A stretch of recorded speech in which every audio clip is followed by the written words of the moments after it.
ndibuka kera nkiyumvamo ibintu bya music nakundaga kuririmba indirimbo za Westlife.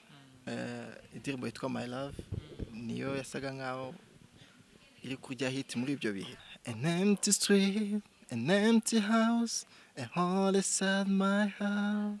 Natamani kubona uso wako. Twese twahawe impano ku buntu, sibyo? Ariko nubwo twereye ku buntu nibyo bigomba kudutunga. Tugomba gutungwa n'ibyo dufite. Mosher, wowe unyumva ugomba gutungwa n'ibyo ufite. Impano yacu, umuntu wavuze ngo impano ngo twahereye ubuntu, umukinnyi azajya gukina muri Kiyovu hanyuma avuga ati impano yanjye ni y'ubuntu, sibyo? Hanyuma agende ajya akina atahe. Birababaje kuba umukristo asengera mu rusengero rwawe, aririmba yitanga amarepetisiyo buri munsi, sibyo? Dimanche azinduka 7h30 akaba ari ku rusengero. Inshuro nyinshi nyanywe n'icyayi, mbaye ishati lendi jusqu'à ukwezi kugashira, yambara ishati imwe. Si ubwo pasiteri ubutekereza iki? Ako se tuzabona Imana imanuka iziduha umugisha? Impossible. Nawe ubwawe ushobora gukorera umugisha ariko uri pasiteri. Ubwo ndashaka kubaza, ushobora kuririmba indirimbo y'urukundo atari indirimbo ya gospel? Ngiye kuri side yanjye naririmba rwose nta kibazo. Navuze ko usenga biba ari byiza, ariko kuba adasenga ashobora kuba adasenga ukamukunda ariko ukamuhindura. Nose akazi kacu nakahe? Uko Akazi kacu ntago ari ko kugenda ngo tujye ku mukristo wakira agakiza. Akazi kacu no kujya ku muntu utarakira agakiza kugira ngo tujye gute tumuzane.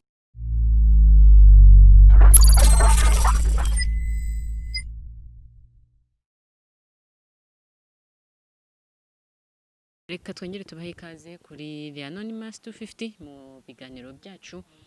Ubanza kandi subscribe niba utarayikora, hanyuma n'ibi biganiro tuguhereza ushyireho comment ndetse na like, biradufasha kugira ngo turusheho kumenya ibyo wifuza kugira ngo tubikugezeho. Muri kumwe na Clemikeze rero ni nk'ibisanzwe twakoreye muri Hotel Baobab. Tubonero no kubashimira ko badufasha kubona ahantu heza cyane dukorera ya shusho ikazi imeze neza, nawe wayireba ukanyurwa.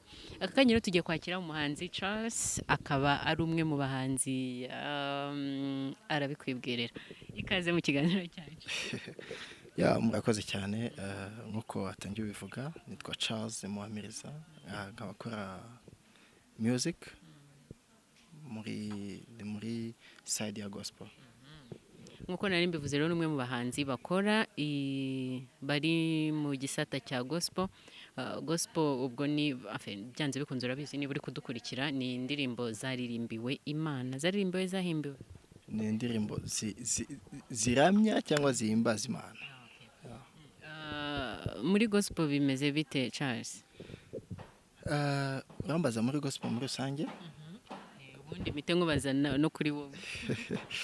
Ya muri gospel muri rusange ibintu ubu ngubu bimeze neza.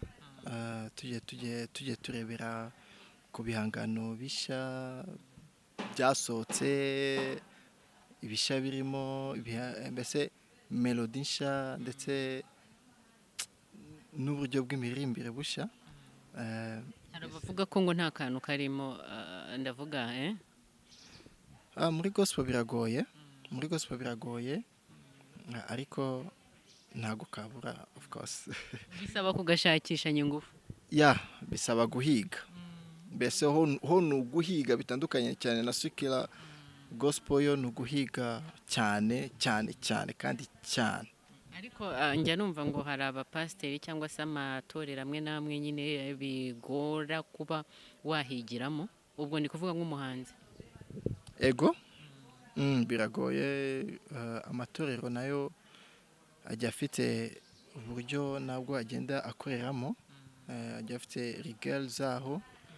Mbese usanga byakugora nk'umuhanzi kugira ngo ugire icyo wavanamo mu bihangano byawe, kuko burya impano yacu nubwo ni impano twahawe n'Imana, ariko ni impano ishobora kuba yadutunga. Rero iyo mpano nimba iyo mpano yagutunga warayihawe n'Imana, so ugomba kuyikoresha kugira ngo gutunge. yeah. ibyo turaza kubigarukaho mu kanya, reka tubanze tumenye umuhanzi wacu ni muntu ki. Charles, uri muntu ki? Noneho unatubwira uko uhagaze muri gospel. Urakoze cyane, sinzi nayo wari watubwiye muri make icyo nshaka ko tumenya umuziki, donc mu muziki wa gospel utangiye ryari wiyumvisemo impano ibintu nk'ibyo, donc uduhe ku rugendo rwawe mu muziki uko byatangiye naho bigeze uyu munsi. urakoze cyane.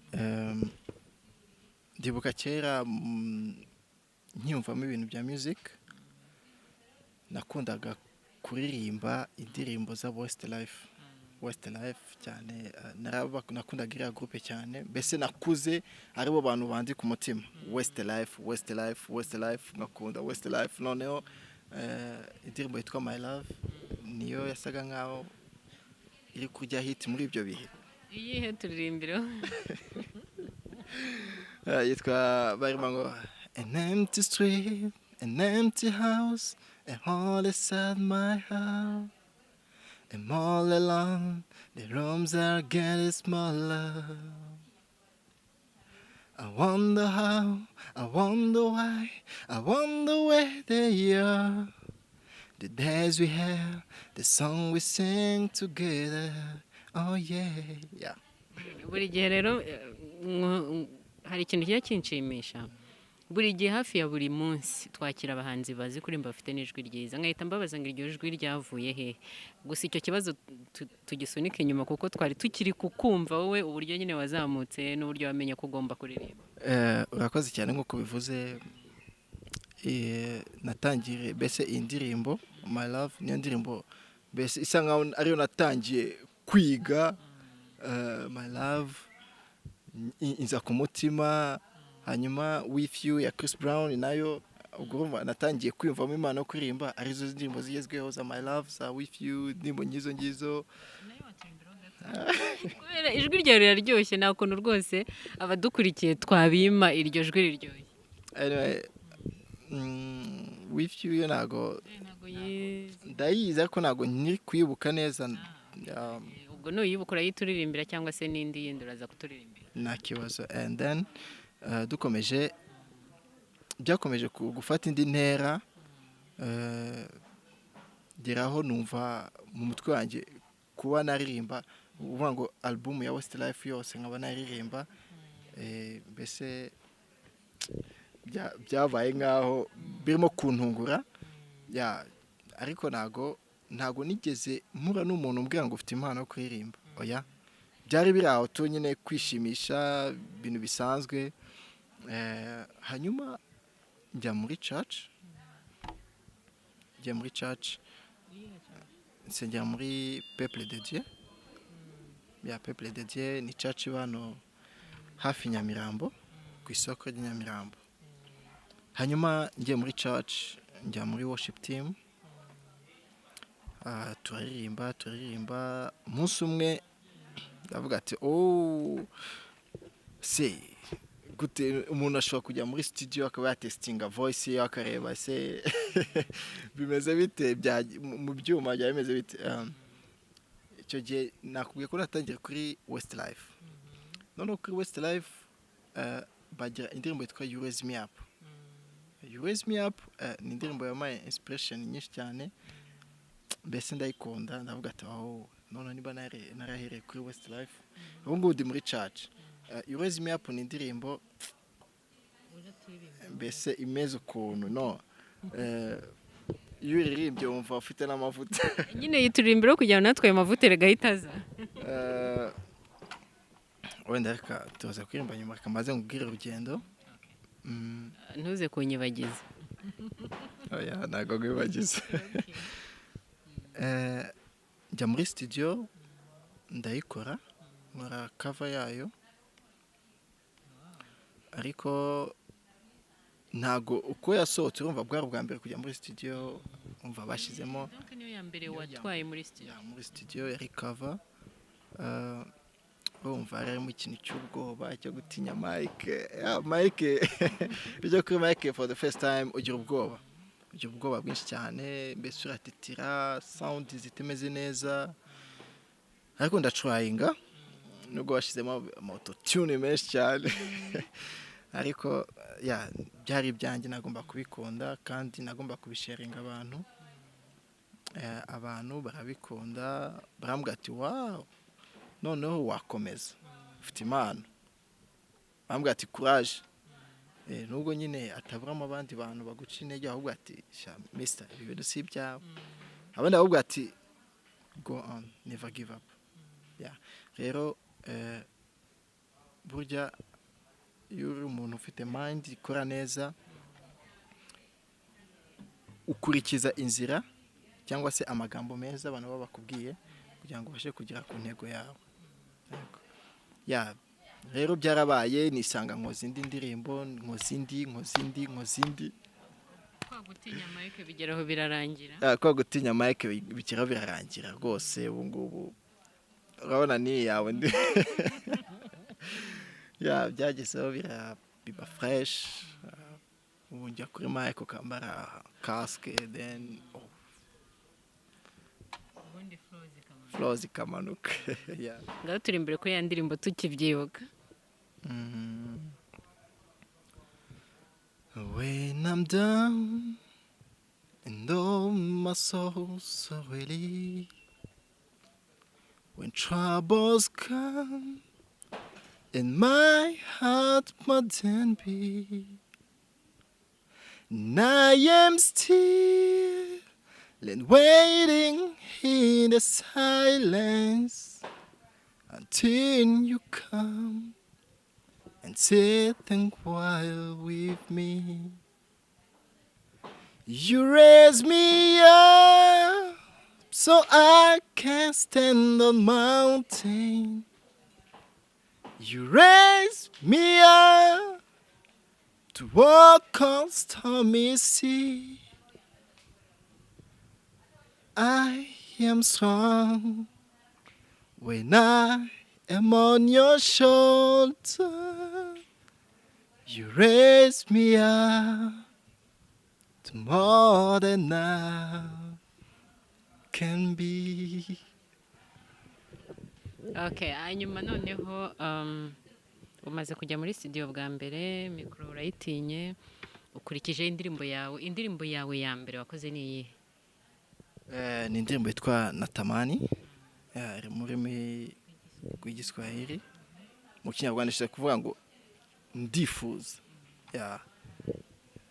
Iyo ndirimbo ntago yaje gutyo gusa, yari vango ni igihe turi mu masengesho kuri church. Hanyuma ubwo nayo maze gukora nyine You Raise Me Up, numva nyine okay bisa nkaho birangiriye aho, ariko mu gusenga mbona revelation inyereka ko kuri Natamani iza mu rurimi rw'igiswahili, nyikora mu giswahili, gikorana n'undi mutipe witwa Chris Upendo, ariko iri mu ndimi eshatu, iri muri Swahili, Kinyarwanda n'icyongereza. Nongere nkubwire ngo turi imbere gatoya koko. Okay. Natamani kuona uso wako, natamani kuona mkono wako, natamani kuona uso wako, natamani kuona mkono wako. Okay, ikindi kibazo nyawunda kubaza abahanzi bo muri gospel, nyine twari twanabivuzeho dutangira, hari ukuntu nyine usanga muri gospel abahanzi benshi iyo abashije kukwifungurira nk'abacuti banjye benshi baremba muri gospel, iyo tutari imbere ya mikoro, ubwo wenda sinzi niba we imbere ya mikoro uri butinyuke kubivugaho neza, ariko n'ubundi bari babitangiye, abenshi nyine iyo tutari imbere ya mikoro cyangwa imbere ya kamera akubwira ukuntu bigoye gukora umuziki muri gospel. Kubera iki? Kubera ko nyine bijyanye no kuba wenda wabonamo gukoresha igitaramo kishyuza, kuba indirimbo bazigura, ibintu nk'ibyo, donc ni ibintu bikunze kubagora cyane. Wowe ku ruhande rwawe ubibona gute muri rusange, muri gospel muri rusange, hanyuma no kuri wowe bihagaze gute ku bijyanye nyine ibitaramo byo kwishyuza, ibijyanye no kuba indirimbo zawe zagurwa, ibijyanye no kuba donc wabasha kwinjiza amafaranga wasohoye ukora umuziki kandi noneho hakazamo n'inyungu ituma n'ubutaha uzabasha gusubira muri studio cyangwa no kugutunga. Urakoze cyane. Mbere na mbere music ni business. Yeah, ni business, birasaba kubanza gushora hanyuma ugakora. The moment urimo gukora cyane ushizemo imbaraga, the moment uba utegereza inyungu ku murimo uri gukora. Gospel music nkuko wabimbwiye, gospel music iragora kuko birasaba mbese ujya muri studio uvuga uti mbere na mbere, mbese sinzi nimba ari ku ba gospel benshi wenda kuri side yanjye, mbere na mbere ubanza ukavanamo mu mutwe wawe ikintu cyo kuvuga ngo ngiye kugeninga interest, ukivana mu mutwe wawe. Kubera ko gospel biragoye kugira ngo uhite ubona iri direct, biragoye. Ushobora gukora indirimbo ya mbere ugakora iya kabiri ugakora iya gatatu ugakora iya kane ariko nta intere, uracyari muri ka kaziga. Ariko ibyo ngibyo ntabwo bishobora kuguca imbaraga kubera ko umunsi umwe ushobora gukora indirimbo imwe, video imwe kuri iyo ndirimbo ikazamura za zindi zose, sibyo ukarwayizinga gutyo.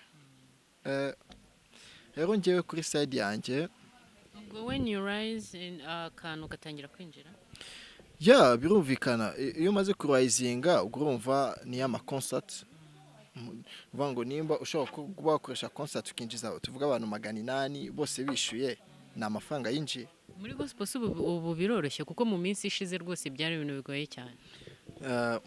Bakavuga ko ugiye gucuruza impano waherewe ubuntu. Impano waherewe ubuntu ntabwo bivuze ko itagutunga kuko uvuga ngo twese dufite impano. Umukinnyi yahawe impano, si ugukiza impano afite kandi yayiherewe ubuntu. Twese twahawe impano ku buntu, sibyo? Ariko nubwo twahereye ku buntu nibyo bigomba kudutunga. Tugomba gutungwa n'ibyo dufite. Mosher, wowe unyumva ugomba gutungwa n'ibyo ufite. Nta kindi kintu gishobora kugutunga kandi twanezerewe ngo tuzibyaze umusaruro zidutunga. Of course. Vuga ngo impano wahawe ugomba kwibyaza umusaruro uko byagenda kose. Vuga ngo natwe aba gospel impano yacu ni igomba kudutunga. Ntabwo twajya kwiba. Oya. Cyagusabiriza. Gutujya gusabiriza ufite impano yo kuririmba. Oya. Impano yacu, umuntu wavuze ngo impano ngo twaherewe ubuntu, umukinnyi azajya gukina muri Kiyovu hanyuma avuga ati impano yanjye ni y'ubuntu, sibyo? Hanyuma agende ajya akina atahe, azabaho gute? Kuki ari Kiyovu hise uvuga? Oya, impamvu uvuze Kiyovu nuko ariyo kipe.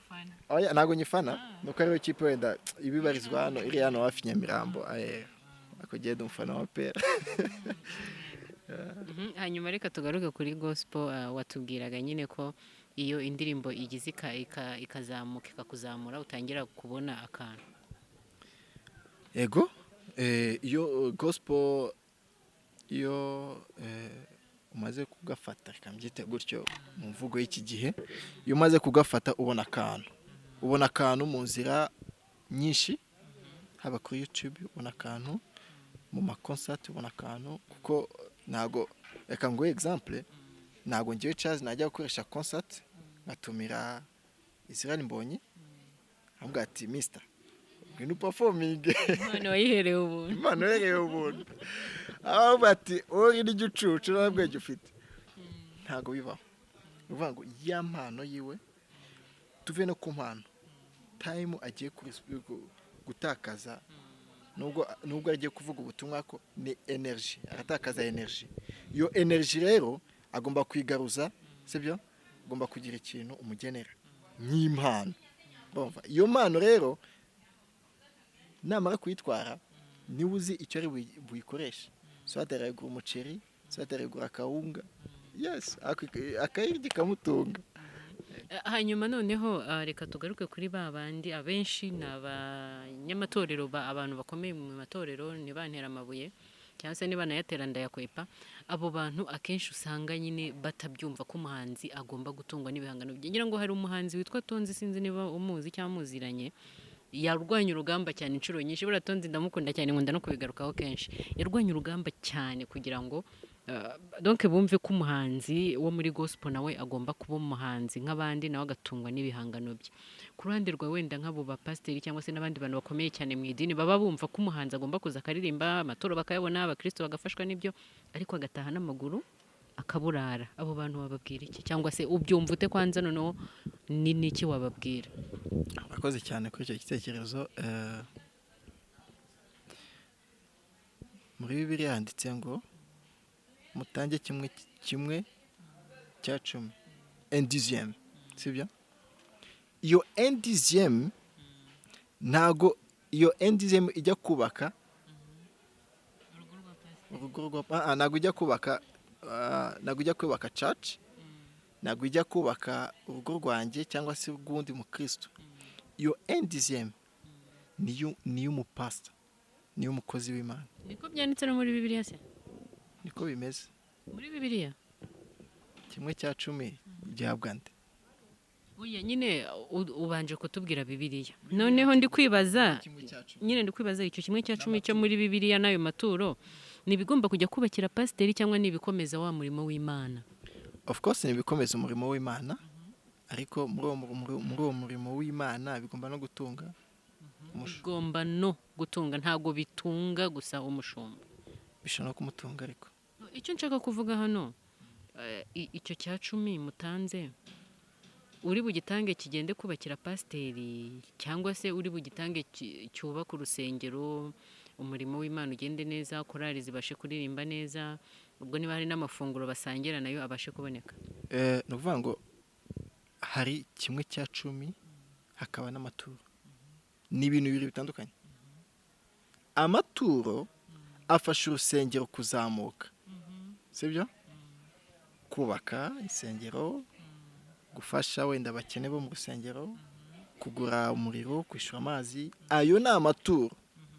Kimwe cya cumi cy'umushahara wawe wa buri muntu urimo mu rusengero. Umuntu uri mu rusengero, icyo ngicyo kigomba gufasha iki? Kigomba gufasha abakozi b'Imana buri kwezi. Kandi ubwo oya, kimwe cya cumi ntabwo gitangwa buri kwezi. Kimwe cya cumi gitangwa buri ko ubonye intere ku kintu runaka. Ushobora gutanga kimwe cya cumi inshuro 5 ku munsi.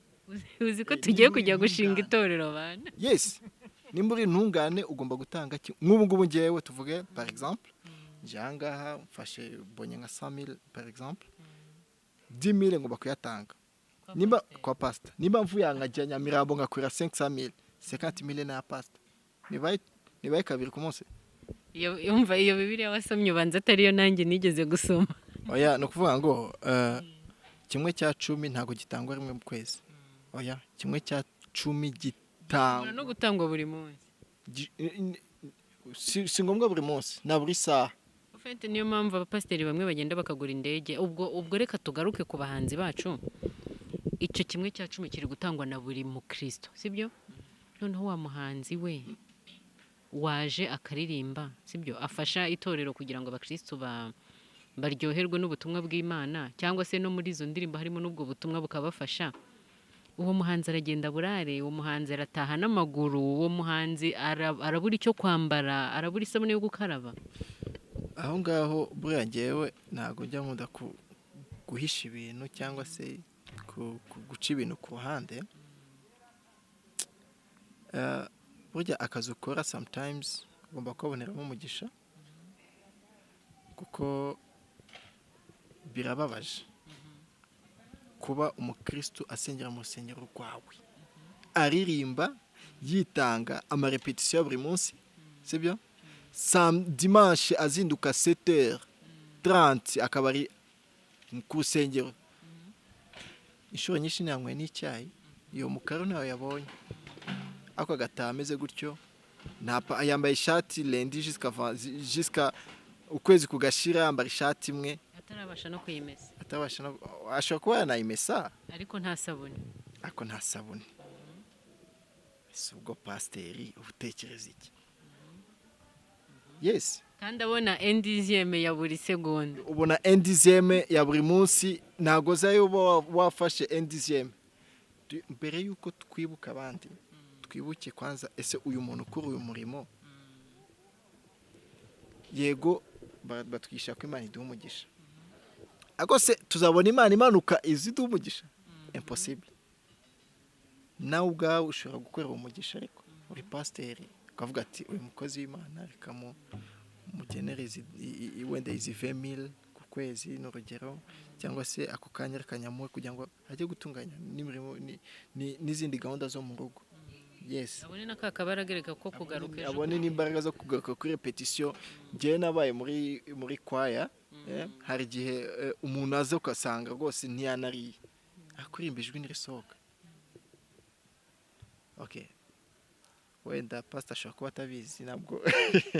ariko urumva nabwo kutamenya intama aragiye arya n'intama, kutamenya intama aragiye nabyo ni ikibazo. Of course ni ikibazo, ariko ni ikintu nawe agomba kwiga akamenya uburyo ki agomba kuragira intama ze. Yes, then ubwo ni ukuvuga ngo abapasita bose nabashishikariza kuba bagomba kwiga uburyo ki bagomba kumenya intama baragiye. Nimba umukristu umuririmbyi wawe aza kuririmba umwaka ugashira, ayampatia quelque chose basi yakutia umufuko byibuza hamwe n'amata mon cher. Ni ikibazo gikomeye. Reka none twigarukire ku muziki wawe. Wowe ku ruhande rwawe ndashimira Imana ko urafungutse mu mutwe, uzi ko impano yawe igomba kugutunga. Uyu munsi impano yawe ihagaze gute? Umuziki wawe uhagaze gute? Urakoze cyane. Umuziki wanjye ntabwo uragira ku rwego nifuza ko ugeraho. ndacyatera intambwe. Ubu ngubu maze gukora indirimbo 6, indirimbo 6 n'ama audio, maze gukora ama video 3.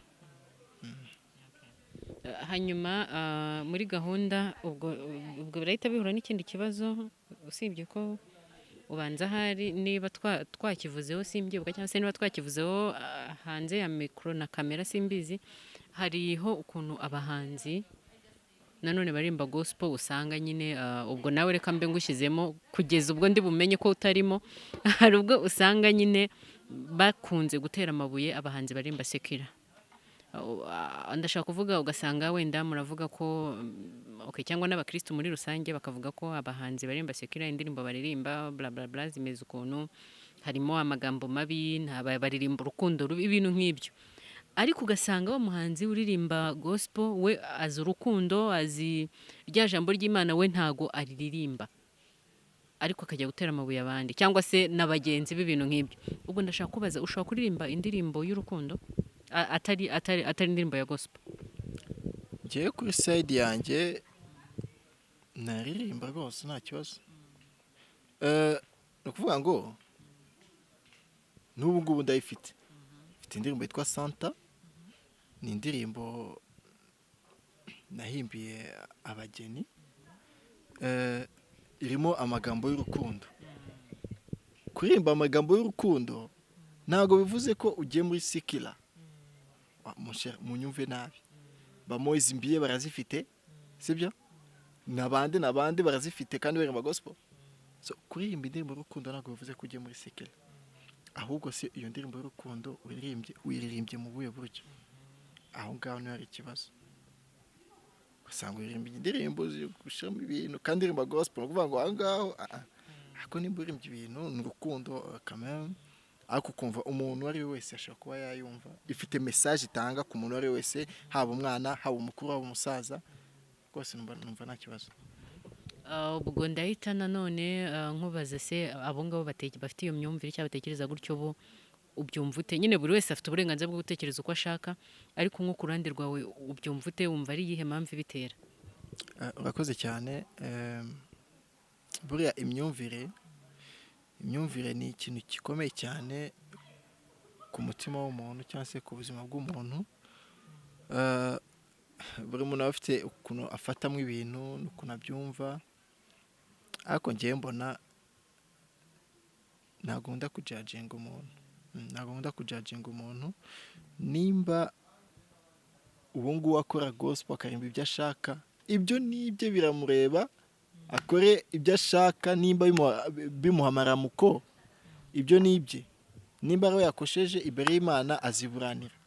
Wowe cungana n'izamu ryawe urebe ibyawe, ibyo ngibyo by'abandi baririmba ibyo ntabwo bikureba, nimba utabikunze ntabwo bikunze. ese umuganirizaho kumucira urubanza. Yes, muganirizaho kuvuga turiya muntu ugasanga ari umukristo muzima wakiriye agakiza, kuvuga ati ngo uriya muntu azajya kwa Satani ngo nta juru azabona. Wowe urinde utanga ijuru cyangwa utanga ikuzimu, urinde hama hamwe ucungane n'ibyo avuga ati ese ngewe nk'ubu ngubu Imana iramutse ije ijuru ndarifite.